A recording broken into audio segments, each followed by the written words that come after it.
What is post-nut clarity? What are the implications of post-nut clarity? In order to understand post-nut clarity, we need to understand human desires, understand the psychology of human desires. Human desires are very leverageable, which means we have a desire for this thing. The raw desire energy can be leveraged onto other things that are different than the original thing. For example, studies have shown that when people go shopping when they're hungry, online shopping, they make a lot more impulse buys, which means we see the world through this frame of hunger. We see the world through a frame of food desire, and that desire for food is leveraged onto other things that aren't food items. So this desire can be leveraged to other things. And this is exactly how the halo effect works. We see an attractive person and we have this subconscious sexual desire for this attractive person. And in our field of vision, this subconscious sexual desire is spread out over everything. And so the desire for this person is leveraged onto other non-sexual things. This is why advertising models can sell cars. We have this raw subconscious sexual desire for the model, but that raw desire energy is leveraged onto the car, which has nothing to do with sex. We don't have a sexual desire for the car, we have a car desire for the car. And this is exactly how the halo effect works.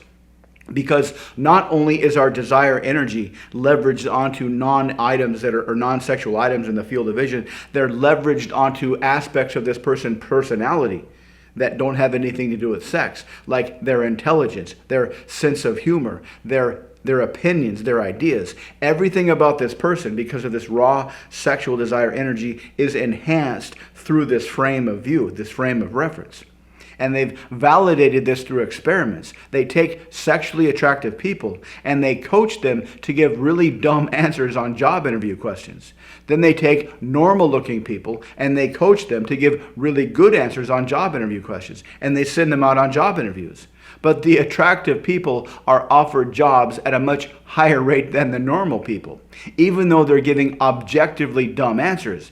But when the job interview talks to the sexually attractive person, whatever they say comes through this halo effect, this field of vision that is enhanced by the subconscious sexual desire. So as their dumb answers come through this halo effect, the job interviewer interprets their dumb answers as being really, really intelligent and really smart. This is absolutely irrational, but sex is a very powerful motivational tool. This is why they say sex sells. If any advertiser can create sexual desire, they can leverage that sexual desire to sell pretty much anything. Now imagine you're in a conversation with somebody that has a strong halo effect, someone that is attractive, and you're talking to them, and through this halo effect, they seem to have a very, very enhanced personality.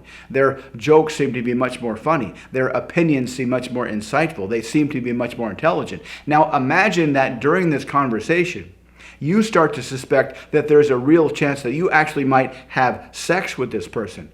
That's going to significantly enhance the strength and power of their halo effect. You'll start to imagine that they are the perfect person. You'll start to imagine that they have the perfect match personality for yours. You'll start to think, this is the person you've been looking for your entire life. How lucky you are to have met this angel and walking in real life. Until post-nut. And in that brief period of time after you nut, you are experiencing this person absolutely devoid of any halo effect, absolutely devoid of any sexually charged halo effect. And this can be a huge differential, your pre-nut experience of them versus your post-nut experience of them. Your pre-nut experience of them is powerfully charged with this sexually charged halo effect. Your post-nut experience of them is just them without any halo effect whatsoever, their actual personality.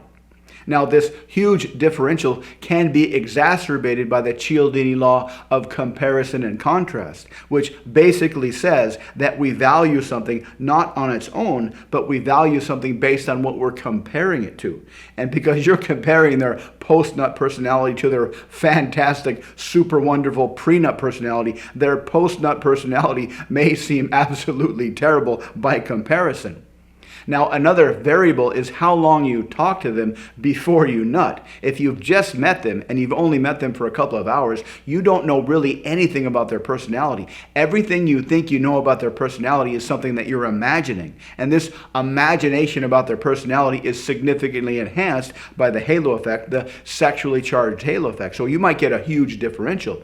On the other hand, if you've taken some time to get to know them and you actually know their real personality and you're actually attracted to their real personality, this pre-nut, post-nut differential won't be that great, and that might be a good thing. Another thing to consider is that your post-nut experience of them is what your day-to-day experience of them will be if you go into a relationship with them. Because the longer the relationship lasts, the less effective the halo effect will be, and the more you'll get used to the sex and it will lose its magic feeling. So your long-term day-to-day experience of your relationship partner will start to approach your post-nut experience of your partner. So if you like them post-nut, that's a good sign. Now, if you're a lady and you keep getting ghosted, consider that it might be because of a huge differential pre-nut and post-nut, which means you're not really giving them enough time to get to know your personality, to get to know your real personality and become attracted to your real personality. Because if there's a small pre-nut, post-nut differential, they might like your personality even more after they've had sex. But if they don't really know you that well, and all they know you is an imagination plus their enhanced version of you based on the halo effect, the sexually charged halo effect, and there's a huge differential, the Cialdini law of comparison and contrast may make them not like you very much post-nut, which is why they're ghosting you. So to counter this, just give them more time to get to know your real personality. So their post-nut experience of you will be a pleasant experience.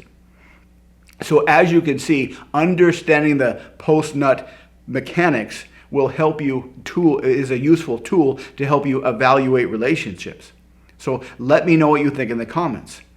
If you'd like to learn more about how to become more persuasive in your life and in your relationships, check out the links below. Please like and subscribe. Thank you very much for watching this video, and I'll see you next time.